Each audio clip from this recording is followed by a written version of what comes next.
Albert Einstein, Richard Branson, Bill Gates, John F. Kennedy, Tony Robbins, Michael Phelps, Will Smith. That sounds like a list of highly successful titans in a variety of industries. What else do they have in common? Well, they all have ADHD, but you don't hear much about that, do you? You know what you hear even less about? The successful women navigating ADHD. And that's exactly why I started this podcast, ADHD for Smartass Women. I'm your host, Tracy Otsuka. I'm an attorney, not a doctor, a lifelong student, not a coach. I'm also the creator of Cortography, a patent-pending system that helps people like you figure out what they should do with their life. And we're here today to talk ADHD, your superpowers, your symptoms, your workarounds, and how you proudly stand out instead of trying to fit in. I credit my ADHD for some of my greatest superpowers. And you know what? I spy a happier life for you too. So without further ado, a shiny new episode is starting now.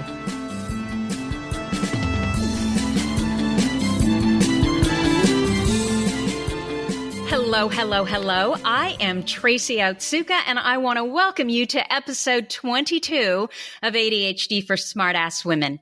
And in this episode, we are going to do something new. It is our first interview, and it is with procrastination coach, Dr. Christine Lee.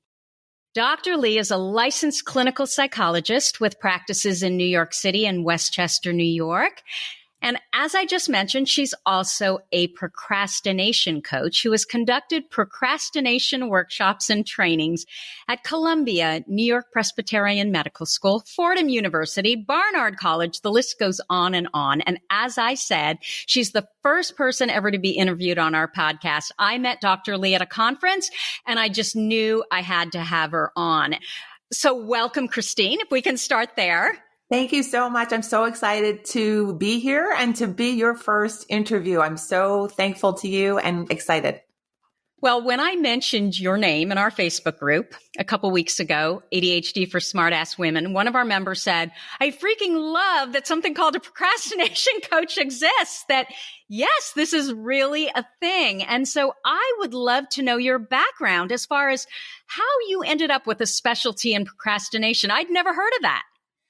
Well, that's because I made it up. I was searching for domain names many years ago, and the term was not taken yet. And I said that evening, I didn't procrastinate on that one. I said that evening, I need to grab this domain name and I need to start teaching what I know. And the way I got to know how to treat people with procrastination problems is by going through the process myself. I learned over many years how to do the work, how to get over my anxiety, how to start being my best, fullest self without feeling ashamed or embarrassed or behind.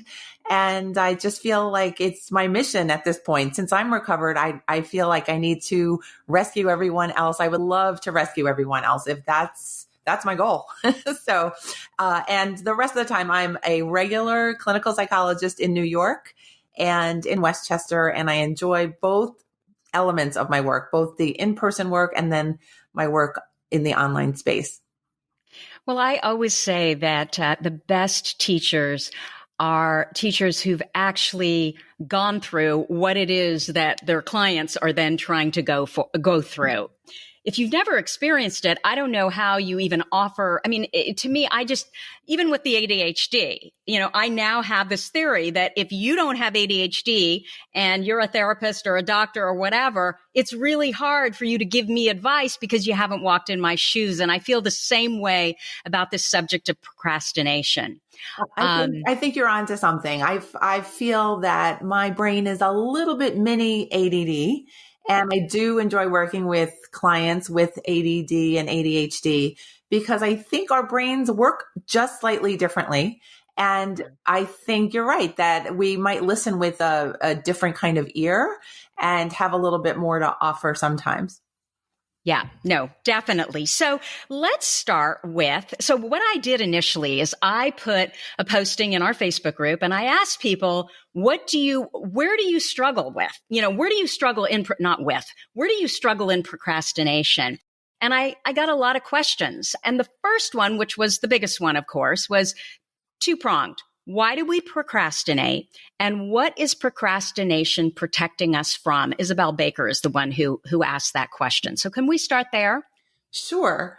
The reasons why we procrastinate are, I think, multi-determined, but one of the biggest roots, I think, of procrastination is our fear.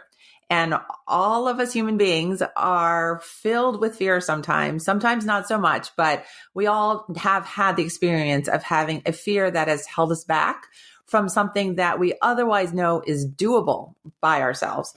That the fear story that we have in our heart kind of trumps the reality that we need to get something done, that we need to go someplace, that we need to be a certain way. And those fears can really fuel our procrastination. So it's really fear and anxiety. And in my case, I have found that it's a little bit of disorganization too. It's not just fear. Sometimes you're not born organized. I was definitely not born organized, and that has had some consequences. I have a little more clutter than I can really manage at any one time sometimes, but I know that there's a way around that now, that I can bring that back into order when I just apply myself and give myself a little bit of time and grace to do that. So fear is really the big reason of why. And of course, there are multiple types of fears. We have the fear of uncertainty. We have the fear of judgment. We have a fear of failure. We have a fear of chaos. We sometimes have a fear of finishing things. So the fears are as diverse as we are. And we just have to give ourselves grace and know that everyone is afraid of something. And we can just get past that with a little bit of mindset reset and a little bit of coaching sometimes, and maybe a little bit of podcast listening. I'm sure your members and your listeners learn a lot from you, and they get courage from you. And really, it's okay to reach out for help. I'm just going to throw that in there early on in the podcast that, we're all here. We're all in the same boat in some ways. And it is okay to reveal that you need help, that you're struggling, that you don't know exactly what to do next. It is okay. And we've all been there. Yeah. Certainly with the ADHD brain, I think all brains are wired differently, but even more than that, every ADHD brain is wired differently. So what works for me may not work for you. And I really think what we bring to the table here is that it's all a puzzle. And everybody has an ADHD puzzle that's different. And so when you can test and try out different things, you'll be surprised how quickly you can move forward once you figure out your ADHD puzzle. It's not, oh my gosh, you have ADHD, you're broken, it's a disorder. That's just not my MO. When I look at procrastination and I look at that, the end result is to figure out what works for you. Yeah. Now, especially with our brains, where I like that you say, okay, fear's one, but disorganization is another one. And I definitely feel that the disorganization is a problem for many of us. So I think that because we don't have a linear brain, we're just more apt to procrastinate. You brought up a lot of wonderful points about the non-linearity of the ADHD brain. And I'm going to take this opportunity to answer the second part of the question, which was, what is procrastination protecting us from? And I think it's protecting us from seeing the parts of us that we wish were a little bit stronger, we're a little bit better developed, we're a little bit smoother. So it might be that part of us that has difficulty putting things in a sequence, that has difficulty showing up on time, that has difficulty feeling not broken. And so procrastination can be this kind of all-encompassing umbrella for the things that we want to keep secret and out of view. And I think, of course, that has a lot of consequences because in essence, we render ourselves invisible, paralyzed, silent, and that is not great for productivity. Those stances are just killers of productivity. Wow. And I guess that's fear then, right? Yes. This fear of being found out. Yeah. I would say like this imposter thing, right? Absolutely.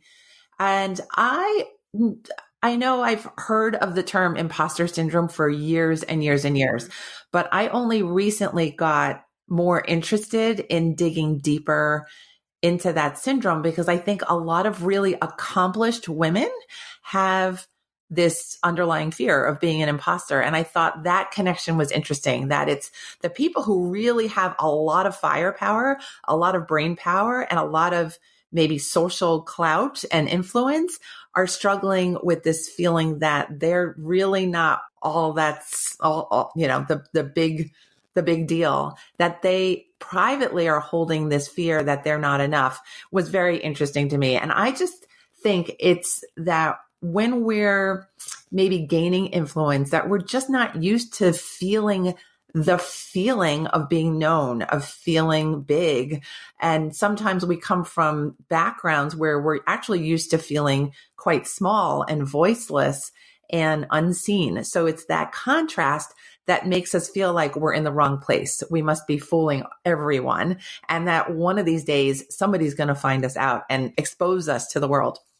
Absolutely. And I think with the ADHD brain, that's even more prominent because there's always this underlying feeling that there's something not quite right, but we don't know what it is. And I know for me personally, even in school, I mean, I went to college, I went to law school, I went to graduate law school, but I always felt as if my grades didn't quite reflect. Like I always thought I was smarter than I could actually present. And I remember I had a roommate in graduate law school and she was already a partner at a firm, but she had some personal things going on. So she decided to go back and get a degree in securities, a master's in law and securities. And she would take my notes that I would spend days and even weeks preparing. She would take them the night before. And it never failed. She always did better than I did, even though I had put all the notes together. I had done all the preparation. I had been working on it for weeks. And I would think, I must just not be very smart. But the reality of it was that I knew underlying all this that I was smart. I just couldn't show it in the way that a lot of people could. Yeah. And I think our traditional education system in this country don't get me started. Does a lot of people, as you know, a big disservice, and that we cannot judge our intelligence, our wits, our intuition by external factors.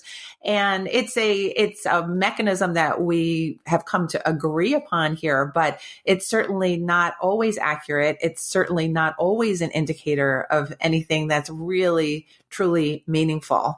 And we all need to agree upon a system, but of course there are some students for whom our system does not serve well at all. Let me ask you then, one of the members in our group, Donna Flaherty, she said that she feels this debilitating feeling of overwhelm at times when she's procrastinating.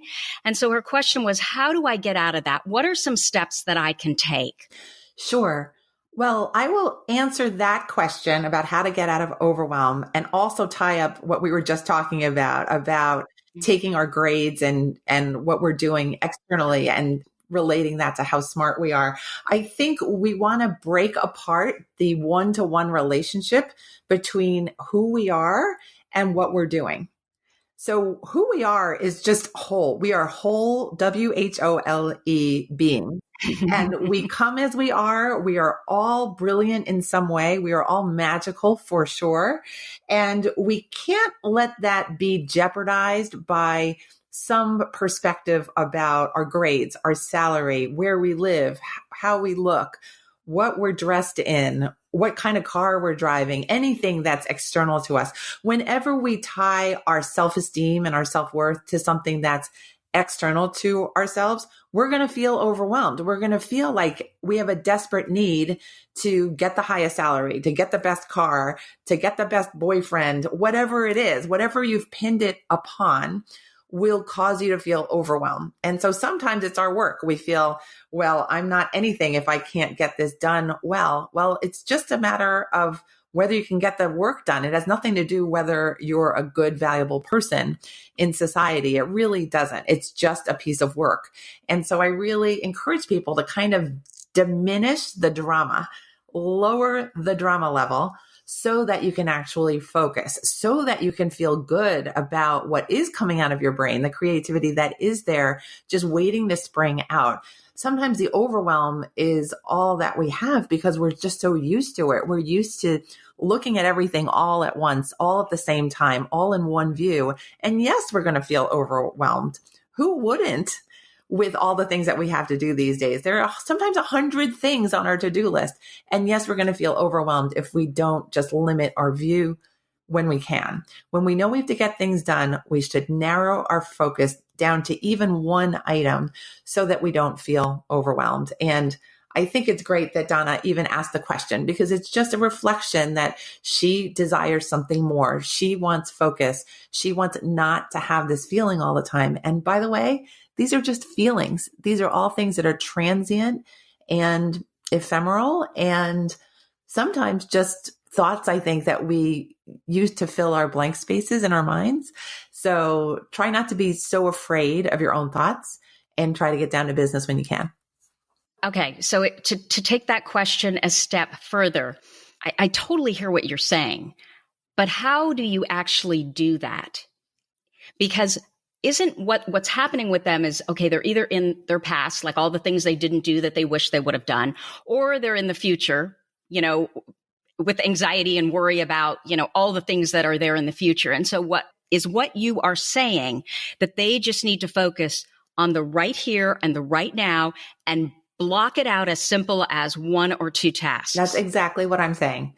And it may be a struggle for the ADD, ADHD brain, just a slightly tougher road because there's more thoughts going around. There are more enticing distractions. There's more of an interest in everything that's going on. And so you also have to add in kindness to yourself, that it may take you a few extra minutes. It may take you 3 tries, but that the goal is the same. The goal is the same for everyone, that we focus in on one thing in the present moment without fear of what is happening around the item, around that to-do list item, that we're not afraid of what's going to come up next. And we're not afraid of everything that we didn't do before. We're just giving ourselves a brand new slate in the moment.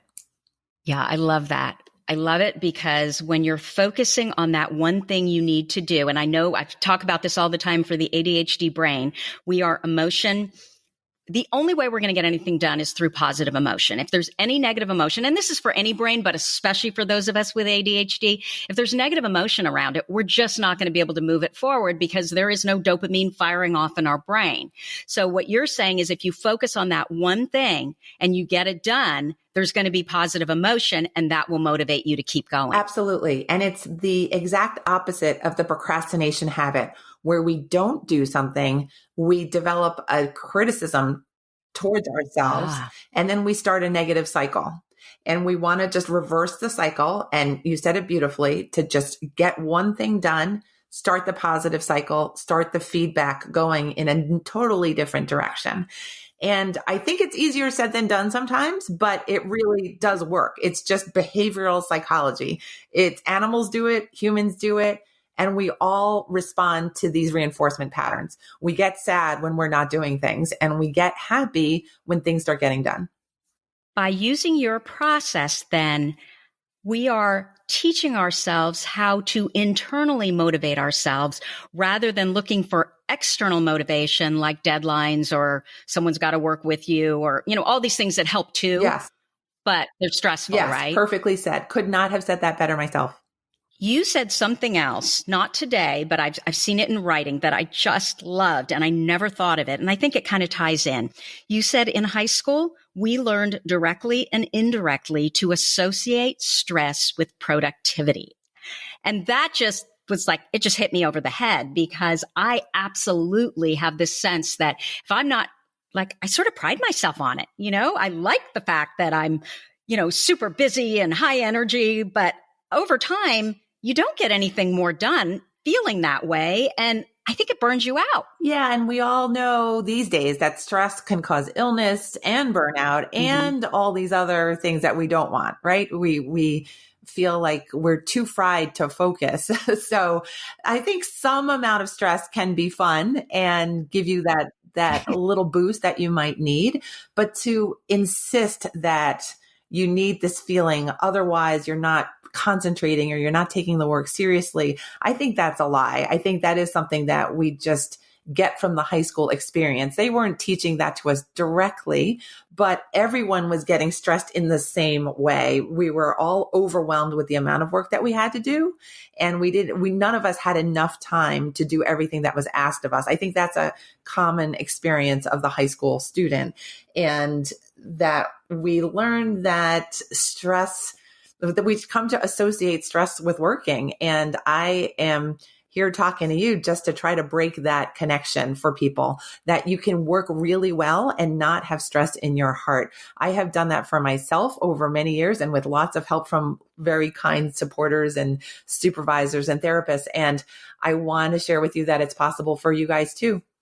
And don't you think, Christine, that certainly with, the ADHD brain that is very creative, that's nonlinear, that we actually become more creative the less stress we have in our life? I really subscribe to that idea. I like to say we do well when we feel well. And I do. Oh, I love that. Thank you. I like it too. And I think creativity is something that we have naturally. So I would encourage your listeners to not feel like everything's outside of you or that you have to struggle so hard to come up with that new idea. When you sit in silence or when you relax a little bit, you might find, oh, there's a rush of a thought, or there's that dream that came in the middle of the night, or wow, looking at this book on my shelf gave me the memory of that. And then when your brain starts being in real flow, you can see that you get more material out and that you can play with it more. You're not so stressed out and you're not tight in your body. And I think you can play a lot more. I love it. I love it. So Stephanie Sofield asked, and this is kind of an extension of what we're speaking about, but I want to answer her question directly. How do you stop the guilt after procrastination has taken over? What a wonderful, wonderful, powerful question. I like to just start by saying guilt is one of the most useless feelings I think I've come across in 20 years of being a therapist and psychologist. I feel that guilt is kind of a placeholder. It indicates something, but we tend to just drag it out. Maybe we're supposed to feel a twinge of guilt or sadness about our actions, but we're not supposed to suffer in guilt. I think that might be something we're trained into as well, that we're guilty people. We have to carry around shame. And I just don't feel guilt is helpful. Guilt is like anxiety. It's supposed to be an indicator of something. It's not supposed to be a driver of our action, and it's not supposed to block us from new action. Do you think it's a feeling that we need to pay attention to it because it's our body telling us something, but perhaps it's a lie that guilt is tied? Wait, what am I trying to say? That guilt around procrastination is actually pretty useless. It's that you have to do something, right? You can't just sit there and feel guilty. That does nothing but overwhelms you. And like you said, it's all negative emotion. It's not going to help you move forward. And our negative feelings tend to keep us in the negative feeling zone.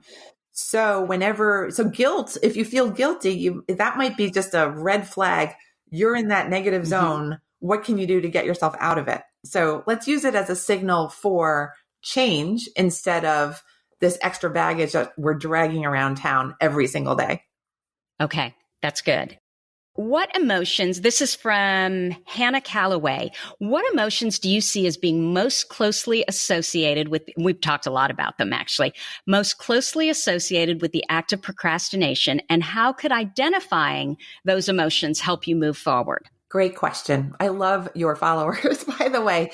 They're great. I think all the feelings are involved in procrastination, right? Oh. Even the good ones, like sometimes we procrastinate in our business because we are kind of afraid of what's coming up next. It might be more exposure. It might be more interviews. It might be more writing that we have to do. And that might all be what we're wanting, but we're afraid of just seeing what's next. And I have a mini theory, maybe it's my big theory, that procrastination exists to protect us from knowing and feeling how abundant we are and how abundant the universe is.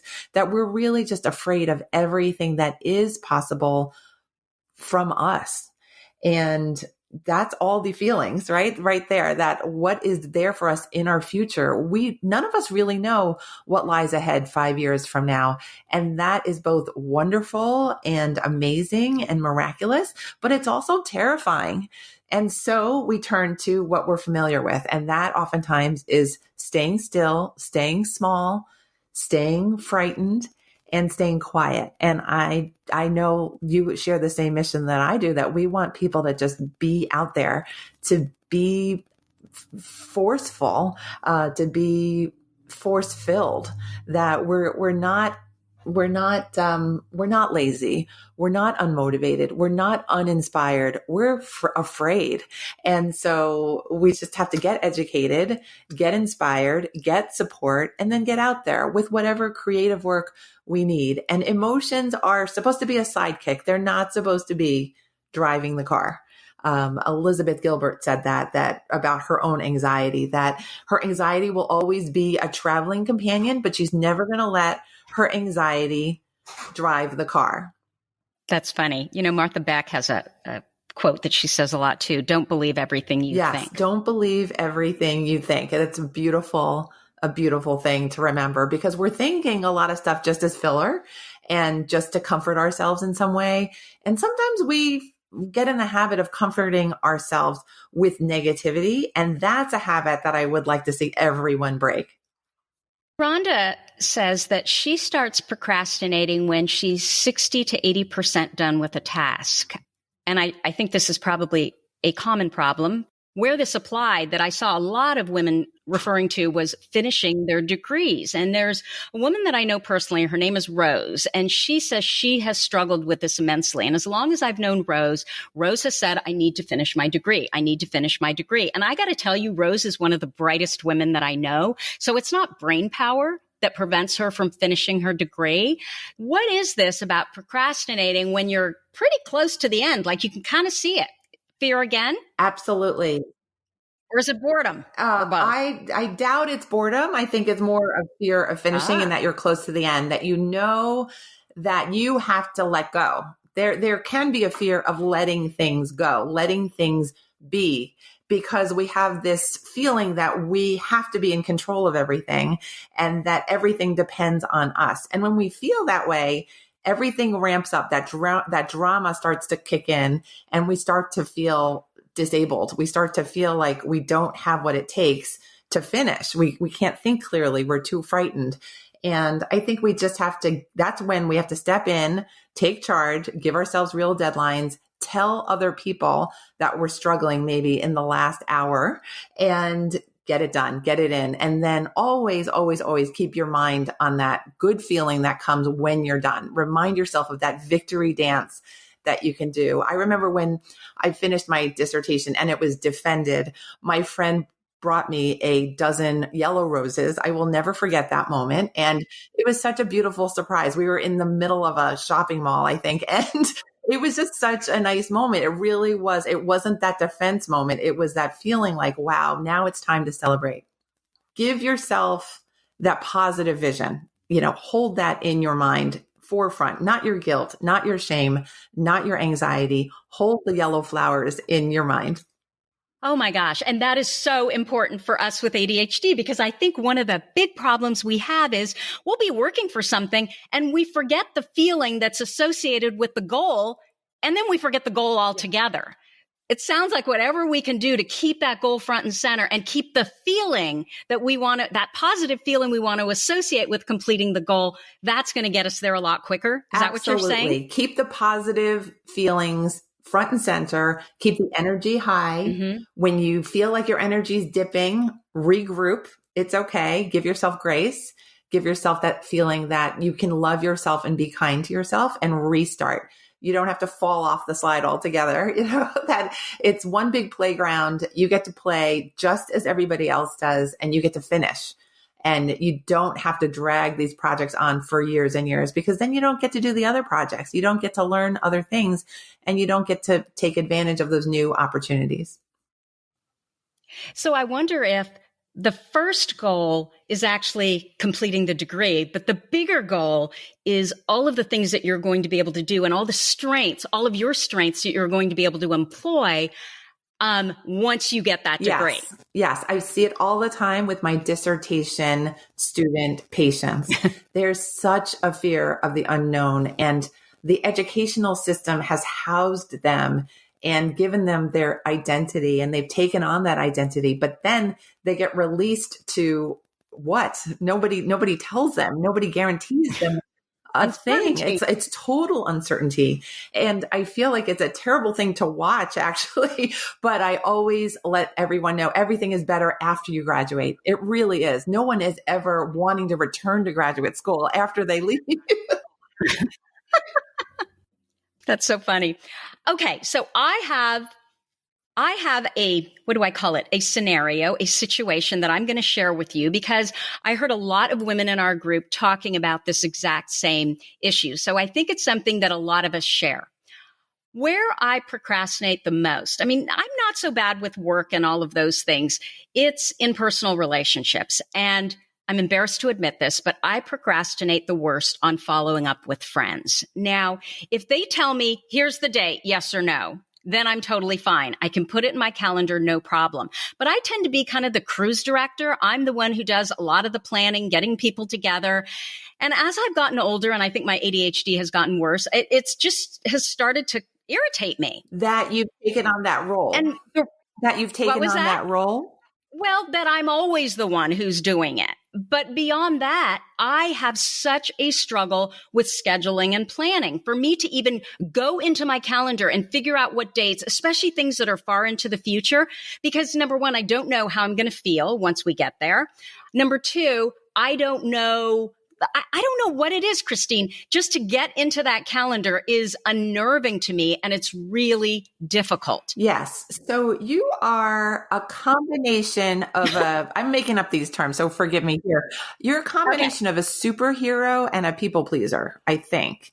And maybe around just this topic of scheduling with your friends. So it might be very limited. And I want you to know that I say that with love, that we all have social needs and we want to make them happen. But I would agree with you that.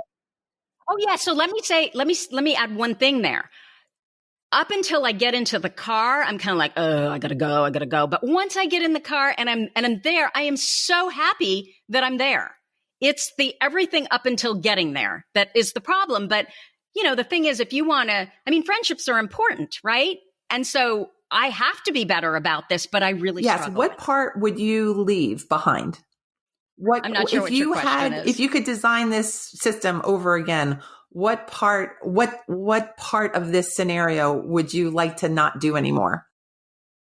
It's the actual scheduling. And when I think back to when this was so much easier for me, it was because my kids were younger. And so we had regular weekly things in the calendar every week. I didn't have to do any of the scheduling or planning. All I had to do was show up.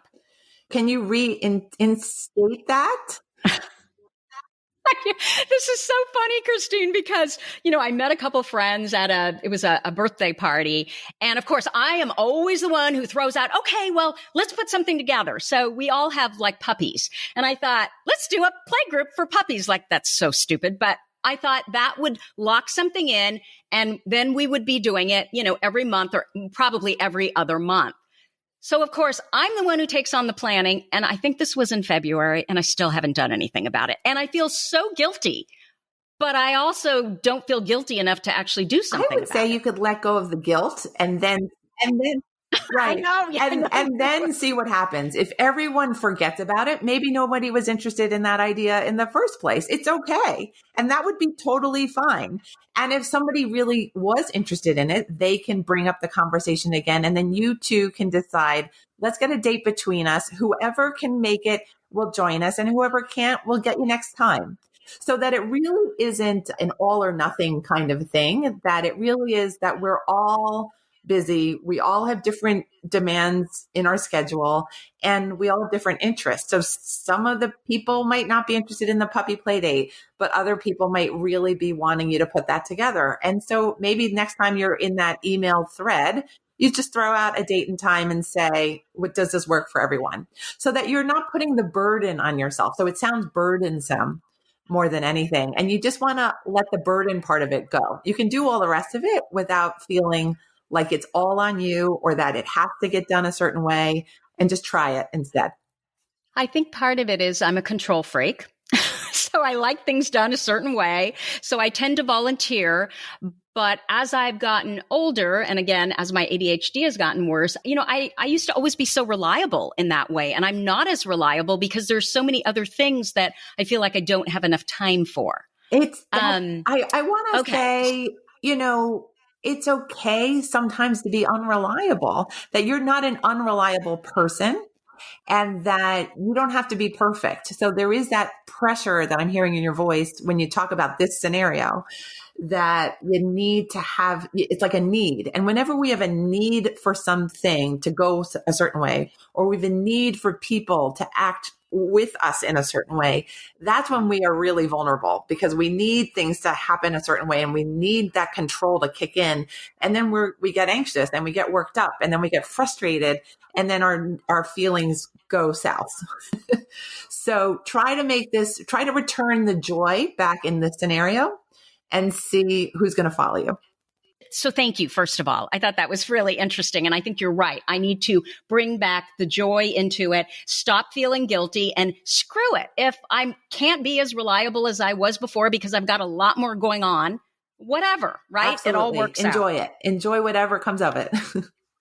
The SMAC solution for procrastination recovery. I think that's your acronym. And can you just give us a simple walkthrough of how we would apply it when we think that we're procrastinating? So SMAC was just an acronym that I came up with one day while driving, and it seemed to fit everything that I use to help people in their procrastination journey.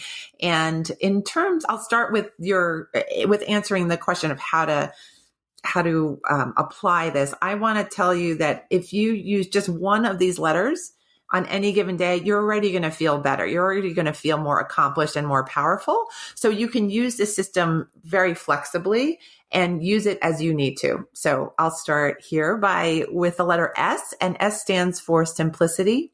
And that means just uncomplicate your life. And you can do this every day. If you got the choice between 3 things to do, limit it to 2 and then limit it to 1. Really just get rid of the clutter, get rid of the bills, get rid of the debt, get rid of the worry. And I know this sounds really fun and it does take some work to get there, but whenever you want to decide where am I going to head, I want to advise you to head towards simplicity, ease.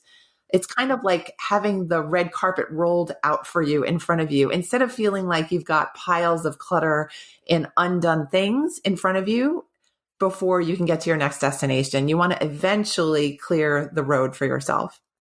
M is for mindfulness. And by that, I mean just focusing on the present moment and letting everything else kind of drift away. Again, I know it sounds easier said than done. But I think when you practice being in the present moment, things tend to get more clear. Like Tracy was suggesting, when we're clearer, we have more positive feelings and we have better work. We have more creative work. A stands for anxiety reduction. And of course, as a psychologist, this is one of my highest values and goals for my clients, is to help them learn how to reduce their anxiety, to see how their anxiety really isn't their friend oftentimes, and to suggest ways, simple ways, effective ways to get the anxiety to go down. I know that for ADD clients, that exercise oftentimes is very high on the list of effective anxiety reduction strategies. So I want to suggest, if you're listening to this and you're feeling overwhelmed and chronically anxious, I would say the first thing I would have you do is to develop some sort of exercise habit. It doesn't have to be marathon type. It can just be taking a walk. It could be taking a dip. It could be doing some yoga, just something so that you have a valve for that stress to leave your body. And exercise combined with nature is even better. So if there's something that you can do where you can, get your heart rate up, but also be outside, that's probably the best thing. And if you can't do exercise, then at least go and, go garden. Although gardening, there is some physical exertion Absolutely. there. And I love the get outdoors tip. And I should mention that as well. Exercise tends to be very powerfully effective. And I think nature has a softer effect on us. It reminds us that we're connected to the universe, that we're in this humongous opportunity and big, big world. And there's a calming effect of being outside in nature as well. And I think that could be really helpful. So C is communication. And I don't think we've spoken too much about communication on this recording today, but it is kind of a secret sauce that when you learn that when you're honest with yourself and with other people, and when you're direct in your communication, things tend to go better. We tend to have fewer misunderstandings. We tend to be on time a little bit more. We tend to know what is required of us at the meeting or at the conference or at the seminar, that we can get more focused when everything's been communicated ahead of time. So if you've been silent for a while, talk, make that appointment, make that arrangement, make that puppy play date, communicate, and get that anxiety out of you by just being yourself and communicating truthfully. K is the last letter, but I think the most important letter, and that stands for kindness to self. And if we're not kind to ourselves, if we are beating ourselves up secretly, we smile on the outside, but we're torturing ourselves on the inside. I ask, what good is that? Because really that is just, again, dragging our energy down, making us feel like we're imposters, or we're not good enough, or we're too lazy, or we're too hopeless. Whatever the internal thought is for you, make sure it's a kind one, because you are your fuel. Those thoughts are your fuel for your day and for your new projects and for your new business or your new family. Whatever it is that you're doing, you need to show yourself kindness and show other people kindness as well. And that will come very naturally when you feel well. So it's the SMAC solution: simplicity, mindfulness, anxiety reduction, communication, and kindness to self. That's great. And so what do you suggest when we are feeling stressed out because we're procrastinating, we're not getting something done? Then what you do is just have your students walk through the acronym SMAC and see which ones they can focus on in order to get out of that sense of overwhelm and that we get when we're procrastinating. Yeah, I'm looking at the letters right here on my screen, and I would say I typically start with the A.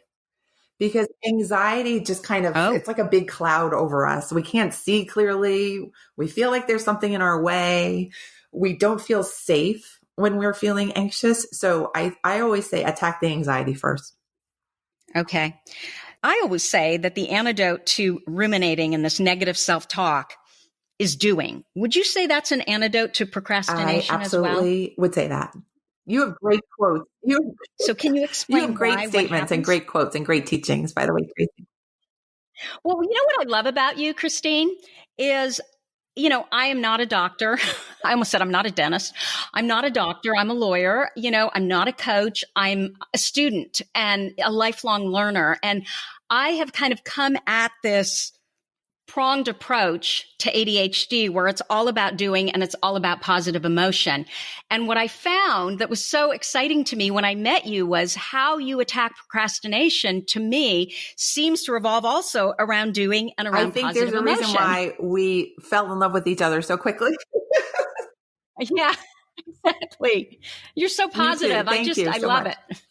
And I would say action is the antidote to procrastination, but action also calms our fears.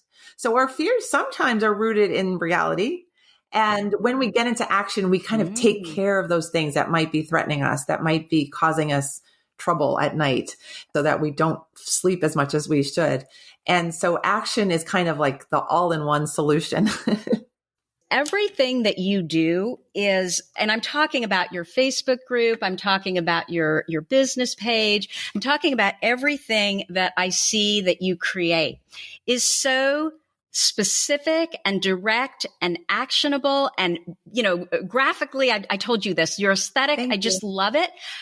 But I love it because it's so simple what you request of people. And when you look at it, you don't get overwhelmed. You're like, I can do that. So I just really want to point out that if this is something that you're struggling with, and I'm talking to the listener here, look Christine Lee up, because you really can get so far just following what it is that you're requesting people to do and how you are, what you're teaching them and how you teach. It's really, really good. And I'm not just saying that because you're here speaking with me. I was just so attracted to Thank you so much. I want to remind everyone, you made me think of one thing, is that small steps matter.